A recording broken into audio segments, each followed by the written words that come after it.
Sir कल रात हम लोग फेज 7 मैकडॉनल्ड्स जा रहे थे। क्या वजह बनी, कैसे एक्सीडेंट हुआ? सर वजह इस तरह बनी कि हम लोग जा रहे थे और एट अराउंड 100 और 107 या 110 की स्पीड। रहीम अस्सलाम वालेकुम नाज़रीन, उम्मीद है आप सब लोग खैरियत से होंगे। कल से ख़बर चल रही है सोशल मीडिया के ऊपर कि एक ही ख़ानदान के तकरीबन 6 लोग जो हैं वो एक्सीडेंट के अंदर जाँ बहक हो गए और बच्चे छोटे छोटे दो बच्चे तो इंतहाई नामौलूद थे। एक 3 साल का था, एक 4 माह का था, एक 26 साल का मर्द था और तकरीबन एक 22 साल की खातून थी और एक तकरीबन 52 साल की औरत थी। तो एकदम से जहन में आता है कि यार ये किस तरह हो गया, कैसे हो गया। तो इससे पहले कि मैं आपको कुछ बताऊं, आप ज़रा देखें कि जिसने ये एक्सीडेंट किया वो क्या कहता है और उससे पहले जो है जो पुलिस एहलकार हैं वो इसके ऊपर क्या बयान देते हैं। बिस्मिल्लाहिर्रहमानिर्रहीम। मैं इस जगह पर मौजूद हूँ जहाँ 2 दिन पहले एक अंदोनाक सानिया हुआ जिसमें 6 मासूम जानें ज़ाया हुई और उसकी वजह ये थी कि एक कम उम्र ड्राइवर जो गाड़ी चलाने का अहल नहीं था वो गाड़ी चला रहा था और उस हादसे के नतीजे में एक पूरा ख़ानदान सफ़े हस्ती से मिट गया। हमें इस वाक़े का बड़ा अफसोस है, लेकिन उसके साथ साथ मैं ये समझता हूँ कि मेरी बतौर CTO रिस्पॉन्सिबिलिटी है किस किस्म के हादसात को रोका जाए। इससे पहले हम थोड़ा सा लीनियंट व्यू लिया करते थे कि कम उम्र ड्राइवर्स को चालान किया करते थे। अब हमने ये फैसला किया है कि इस किस्म के मज़ीद नुकसान से बचने के लिए हम तमाम कम उम्र ड्राइवर्स जो रैश नेगलेक्ट ड्राइविंग करेंगे उनके खिलाफ FIR दर्ज करेंगे और उस FIR के नतीजे में ये होगा कि वो किसी सरकारी नौकरी के अहल नहीं रहेंगे, उनको वीज़ाज़ मिलने में मुश्किलात होंगी, उनको एडमिशन में मुश्किलात होंगी और वो पूरी ज़िंदगी के लिए उनके क्रिमिनल रिकॉर्ड का हिस्सा बनेगा। तो ये वालिदैन की भी रिस्पॉन्सिबिलिटी है कि बराए मेहरबानी अपने बच्चों को जो गाड़ी चलाने के अहल नहीं है गाड़ी मत दें ताकि वो अपनी और किसी और की जान का नुकसान। आपका नाम क्या है? अफनान शफकत अमान। बेटा कौन सी क्लास में पढ़ते हो? सर A2 में। सर A2 में। कहाँ के रहने वाले हो? सर अस्करी 11। अस्करी 11 में रहने वाले हो? जी सर। गाड़ी कब से चला रहे हो?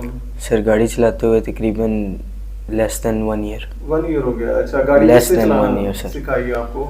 सर मैंने अपने कज़न्स के साथ ही ऐसे हम लोग जाते थे तो उन्होंने थोड़ी थोड़ी सिखा दी सर। उन्होंने सिखाई? जी तो सर। कभी मम्मी पापा ने मना नहीं किया आपको कि गाड़ी आप ना चलाएं या ना लेके जाएं? जी सर बहुत मना करते हैं हम सर। अच्छा, तो कल रात कहाँ से आ रहे थे आप? सर कल रात हम लोग फेज 7 मैकडॉनल्ड्स जा रहे थे। अच्छा, मैकडॉनल्ड ये जो पास ही है? जी सर।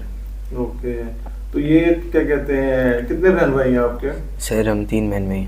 3 बहन भाई हैं। आपका स्कूल ये लर्निंग अलायंस है? जी सर। ओके, तो गाड़ी क्या वजह बनी, कैसे एक्सीडेंट हुआ? सर वजह इस तरह बनी कि हम लोग जा रहे थे और एट अराउंड 100 और 107 या 110 की स्पीड पे वाज अराउंड दैट और हम लोग जैसे ही हमने बैरियर क्रॉस करने की कोशिश की तो सामने एकदम से अल्लाह की तरफ से एक गाड़ी आ गई फ्रॉम द राइट साइड और राइट साइड से गाड़ी आई है और वो बिल्कुल ही I think it was like 10 या 20 की स्पीड पे होगी और वो बिल्कुल ही डेड स्लो हो गई थी।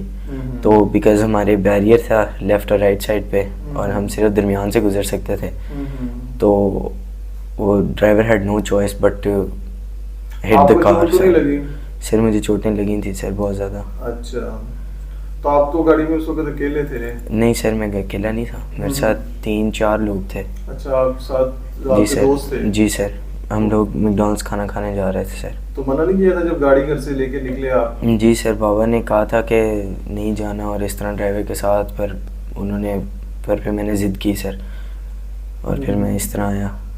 ओके, ज़िद की बाइस पे ही बाबा ने जान दिया वरना वो नहीं जाने दे रहे थे। ठीक। ने देखा कि किस तरीके से बेसिकली ये देखें ना आप 8वीं बच्चे क्लास के बच्चों को और O लेवल के या A लेवल के बच्चों को आप गाड़ियां दे के भेज देते हैं घरों से, उनके पास लाइसेंस नहीं है और उनके जो जज्बात हैं वो ऐसे खौफनाक जज्बात हैं कि मैं बेसिकली फेज़ 6 फेज़ 7 के साथ ही फेज़ 8 है, मैं वहीं पे रहता हूँ और मैं ये देखता हूँ कि ऐसे जा रहे होते हैं कि खौफ आना शुरू हो जाता है इनकी ड्राइविंग देख के। और मेरे ख्याल से सिर्फ इतना ही नहीं, अब CTO साहब कह रहे हैं कि जनाब FIR होनी चाहिए और फलां होना चाहिए और ढमका होना चाहिए। मेरे ख्याल से तो इनको अंदर डालना चाहिए और इनके माँ बाप को अंदर डालना चाहिए। 6 जानें ले गए हैं और हर रोज़ इस तरह के खलंडरेपन की वजह से लोगों की जानें जा रही हैं। तो इसके ऊपर जिसकी गाड़ी है उसको भी जेल में डालें, उसके ऊपर कत्ल का मुकदमा करें। और जो इनके माँ बाप हैं जिन्होंने इनको इजाज़त दी है जाने की और जिन्होंने इनको एक नाके के ऊपर 110 किलोमीटर फी घंटा की रफ्तार से, जहाँ पे स्पीड लिमिट तकरीबन 20 की होनी चाहिए, वो इजाज़त दे रहे हैं, तो उनका कोई ना कोई इंजाम होगा। लोग अपने इंजाम से डरेंगे तो ये वारदातें और ये हरकतें रुकेंगी। बहरहाल इतना ही कह सकता हूँ। आइंदा तक इजाज़त दीजिए। अल्लाह हाफिज़।